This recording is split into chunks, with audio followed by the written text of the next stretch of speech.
सर्दियों की वह शाम आज भी मुझे अच्छी तरह याद है। हमारे छोटे से गांव में उस दिन अजीब सी हलचल थी। मम्मी सुबह से ही बार बार आईने के सामने जा रही थी और कभी अपनी चुन्नी ठीक करती तो कभी बाल। मुझे समझ नहीं आ रहा था कि आखिर बात क्या है। हमारे घर में आम दिनों में इतनी तैयारी नहीं होती थी। पापा चुपचाप आंगन में चारपाई पर बैठे थे और उनके चेहरे पर चिंता साफ दिखाई दे रही थी। मैं रसोई में चाय बना रही थी कि तभी बाहर बड़ी गाड़ी आकर रुकी। गांव के बच्चे शोर मचाते हुए गाड़ी के पीछे भागने लगे।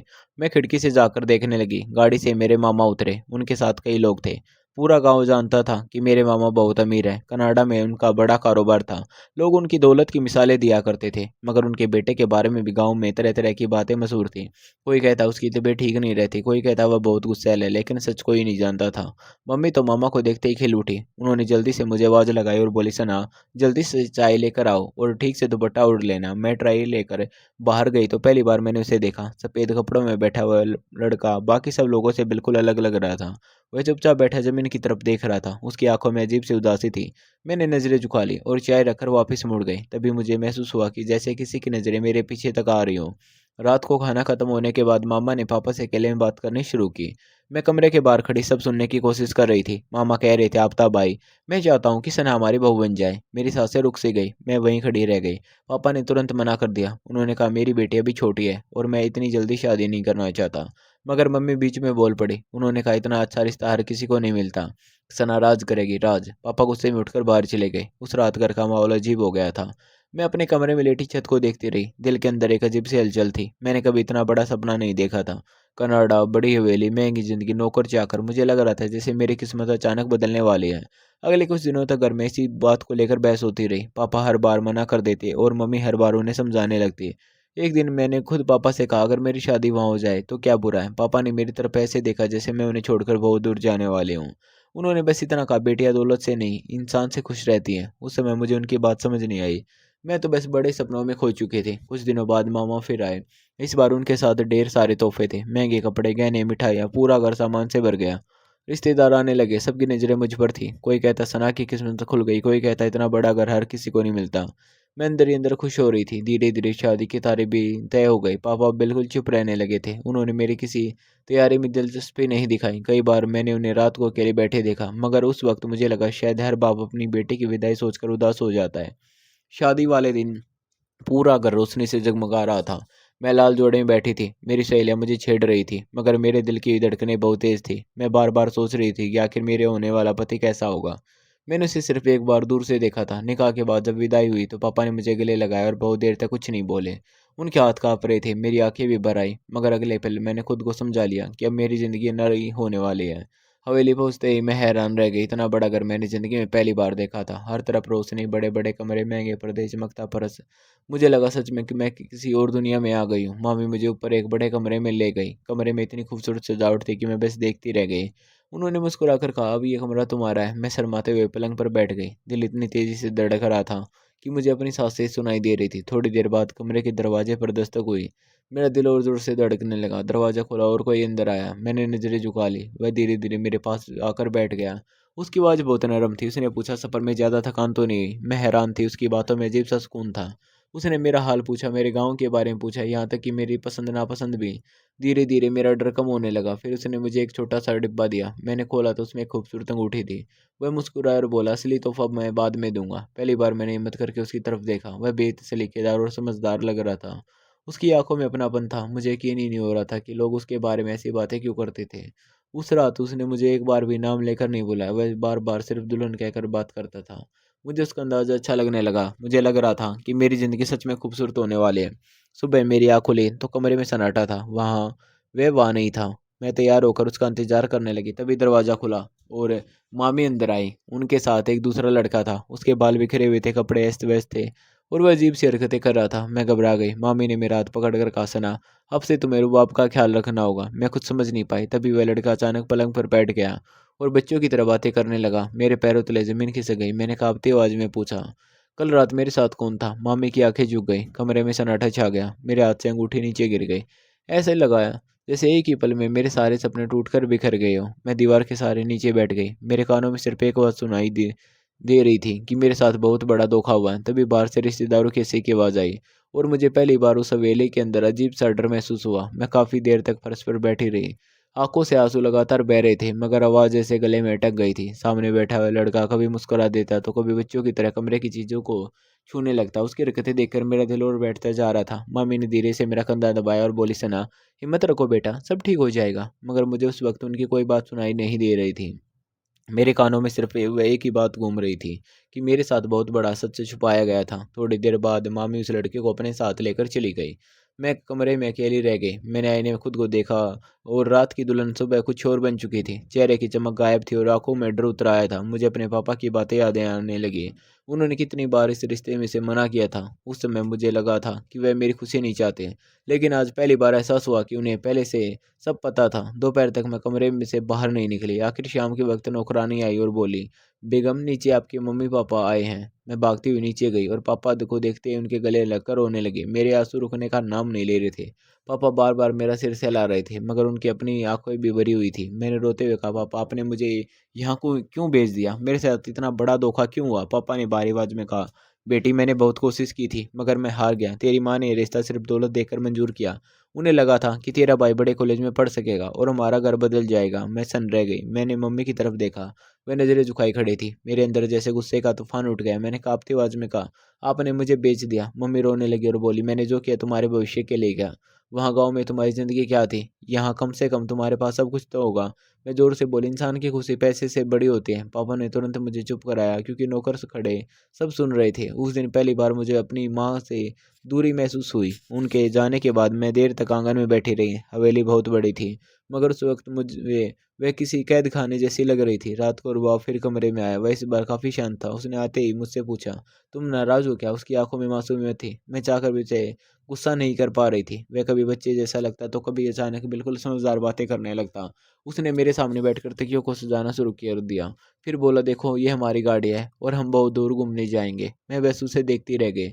उसी वक्त मुझे एहसास हुआ कि यह इंसान खुद अपनी ज़िंदगी से कितना टूटा हुआ है। अगले कई दिनों तक मैं वेले के माहौल को समझने की कोशिश करती रही। नौकर सब कुछ चुपचाप करते थे। घर में हर कोई रुबाब से डरता भी था और उसे लेकर दुखी भी था। कभी वह पूरे दिन कमरे में बंद रहता तो कभी अचानक बाहर निकलकर बच्चों की तरह भागने लगता। कई बार वह गुस्से में चीज़ें इधर उधर फेंक देता और फिर खुद भी डर कर कोने में बैठ जाता।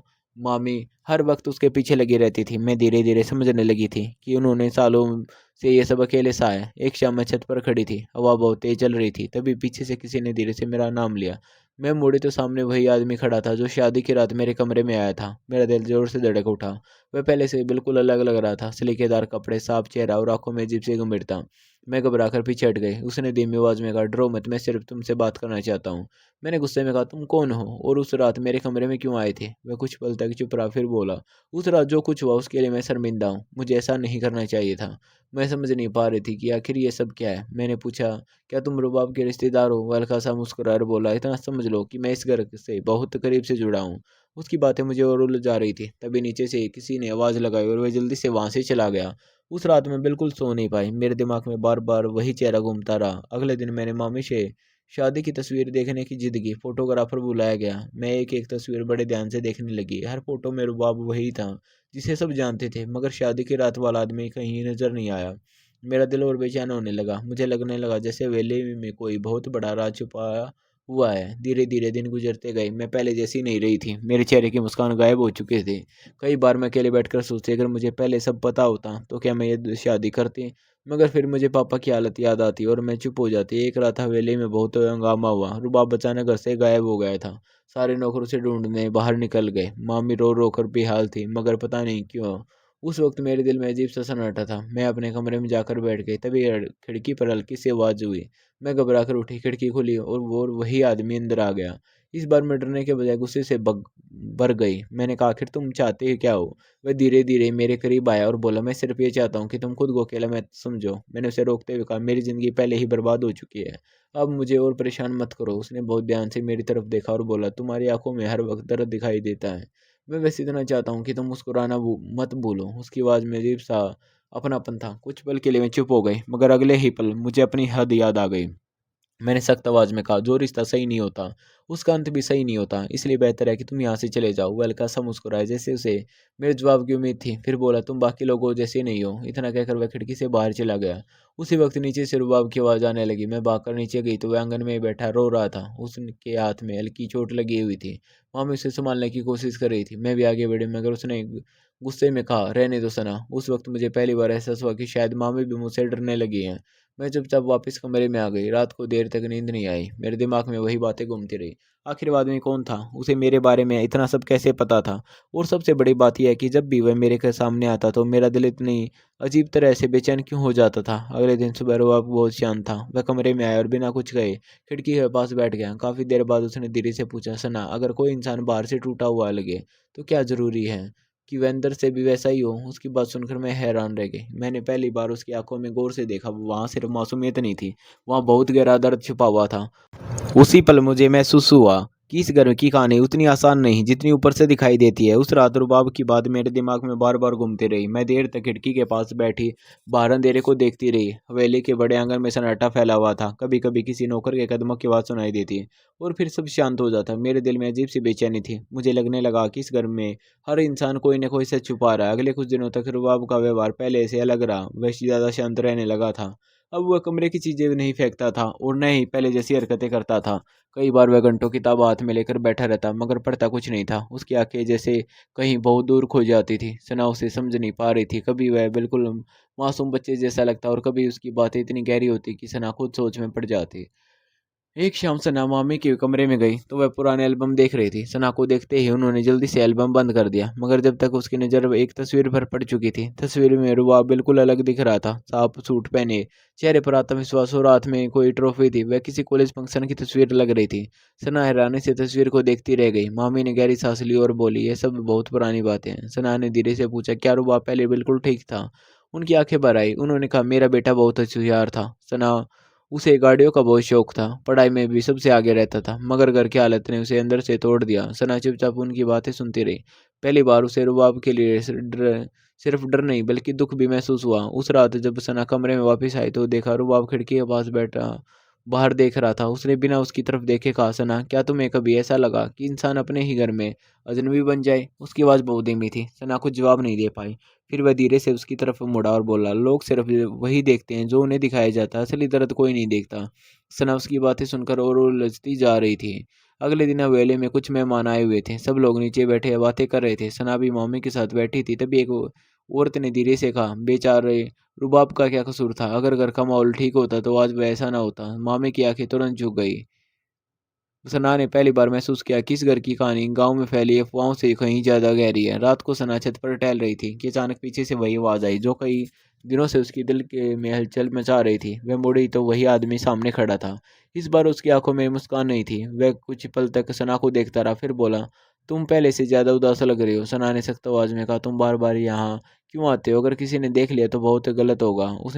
उसने हल्की आवाज में कहा, गलत और सही का फैसला हमेशा हालात नहीं करने देते। सना उसकी बात समझ नहीं पाई। फिर वह अचानक बोला, अगर तुम्हें किसी दिन सच पता चला तो शायद तुम मुझसे नफरत नहीं करोगे। सना का दिल जोर से धड़कने लगा। उसने पूछा, आखिर कौन हो तुम? वह कुछ देर चुप रहा, फिर धीरे से बोला, अगर मैं कहूँ कि मैं वही हूँ जिससे तुम्हारी शादी हुई है तो सना के पैरों तले जमीन खिसक गई। वह घबराकर पीछे हट गई। उसने तुरंत कहा, आवाज नीचे रखो, मैं तुम्हें सब समझाऊंगा। सना के हाथ कांप रहे थे। उसने कहा, यह झूठ है, रुबाब तो नीचे है। वह हल्का सा मुस्कुराया, मगर उसकी आंखें उदास थी। उसने कहा, नीचे जो इंसान है वह भी मैं ही हूँ और जो तुम्हारे सामने खड़ा है वह भी। सना की सांसें तेज हो गई। वह कुछ समझ नहीं पा रही थी। फिर उसने धीरे धीरे सारी बातें बतानी शुरू की। उसने कहा, बचपन से घर में हर दिन झगड़े होते थे। पापा मम्मी से हमेशा नाराज रहते। छोटी छोटी बात पर आवाजें ऊंची हो जाती। मैं डर जाता था। एक दिन मैंने खुद को बीमार दिखाना शुरू किया ताकि उनका ध्यान लड़ाई से हट जाए। शुरू में यह सिर्फ डर था, मगर धीरे धीरे सबको यकीन होने लगा कि मैं ठीक नहीं हूँ। फिर हालत ऐसे बने कि मैंने वही चेहरा सबके सामने बना लिया। उसने आंखें बंद करते हुए कहा, मुझे लगा था अगर मैं ऐसा रहूंगा तो कम से कम घर टूटेगा नहीं। सना हैरान होकर उसे देखती रही। उसने आगे कहा, मगर धीरे धीरे मैं खुद अपनी असली पहचान भूलने लगा। लोगों ने मुझे दया की नज़र से देखना शुरू कर दिया। रिश्तेदार दूर हो गए, दोस्तों ने मिलना छोड़ दिया। मैं इस नकली जिंदगी में कैद हो गया। उसकी आवाज़ भरा गई थी। उसने कहा, शादी का फैसला मेरा नहीं था। मैं शादी नहीं करना चाहता था क्योंकि मुझे डर था कि कोई लड़की मेरी वजह से दुखी होगी। मगर जब मैंने तुम्हें देखा तो पहली बार लगा कि शायद मेरी ज़िंदगी बदल सकती है। सना ने धीरे से पूछा, तो शादी की रात तुम मेरे कमरे में क्यों आए थे? उसने नज़रें झुका ली और बोला, क्योंकि मैं जानना चाहता चाहता था कि तुम मुझे समझ पाओगी या नहीं। मुझे डर था कि अगर मैंने पहली रात सच बता दिया तो तुम मुझसे नफरत करोगे, इसलिए मैं तुम्हारे सामने अपने असली रूप में आया। सना की आंखों में से आंसू बहने लगे। इतने दिनों का डर, गुस्सा और उलझन जैसे एक साथ बाहर आने लगी। उसने कांपती आवाज में कहा, तुम्हें अंदाजा है मैंने क्या कहा है? उसने तुरंत कहा, मुझे पता है, और इसके लिए मैं खुद को कभी माफ नहीं कर पाऊंगा। कुछ पल दोनों चुप रहे, फिर तेज हवा चल रही थी। उसने धीरे से कहा, अगर तुम चाहो तो मैं भी सबके सामने सच बता दूंगा, मगर फिर यह घर बिखर जाएगा, मम्मी टूट जाएगी। सना ने उसकी तरफ देखा। पहली बार उससे उसकी आंखों में डर साफ दिखाई दे रहा था। वह कोई धोखेबाज इंसान नहीं लग रहा था, बल्कि सालों से टूटा हुआ इंसान लग रहा था। सना ने धीरे से पूछा, क्या मम्मी मामी को सब पता है? उसने सिर हिला दिया, फिर बोला, मगर उन्हें यह नहीं पता कि मैं पूरी तरह ठीक हूँ। उन्हें बस इतना लगता है कि मेरी हालत पहले से बेहतर हो रही है।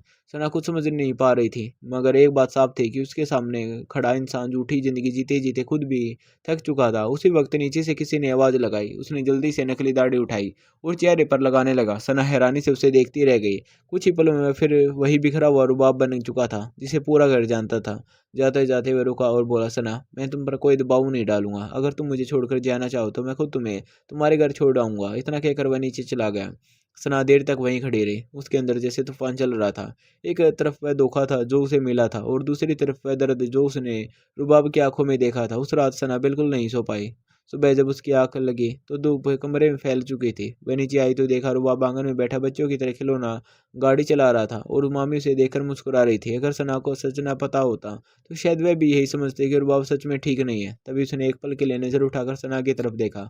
उसकी आंखों में वही सवाल था कि क्या सना उसका सच अपने दिल में संभाल पाएगी या नहीं। उसी पल सना को एहसास हुआ कि उसकी जिंदगी अब पहले जैसी कभी नहीं रहने वाली। तो दोस्तों, आपको हमारी कहानी कैसी लगी कमेंट करके जरूर बताएं, और आप चैनल पर नए तो चैनल को सब्सक्राइब